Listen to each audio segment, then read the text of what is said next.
రాష్ట్రంలో పరిస్థితులు mini ఎమర్జెన్సీని తలపిస్తున్నాయని YSR Congress party నేత గట్టు రామచంద్రరావు అన్నారు. సర్కారు నియంతలా వ్యవహరిస్తోందని, పోలీసు రాజ్యం నడుస్తోందని ఆయన ఆవేదన వ్యక్తం చేశారు. తుమ్మితే ఊడిపోయే ముక్కు లాంటి సర్కారుకు కాలం చెల్లిందని గట్టు విమర్శించారు.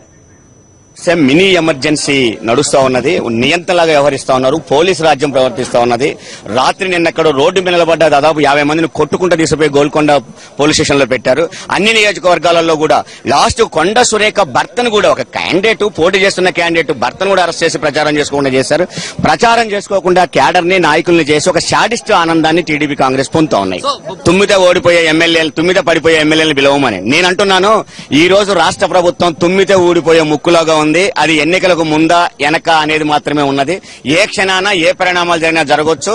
ఇవాళ తెలుగుదేశం గానీ కాంగ్రెస్ క్యాడర్ కూడా ఇవాళ ప్రజాస్వామ్యాన్ని రక్షించుకోవాల్సిన పరిస్థితుల్లో వాళ్ళు కూడా నెట్టబడ్డారు. ఈ రాష్ట్ర ప్రభుత్వం ఎంతకాలం ఉంటుందనేది ఎదురు చూడడం తప్ప దానికి ప్రత్యేకమైన మార్గం లేదు.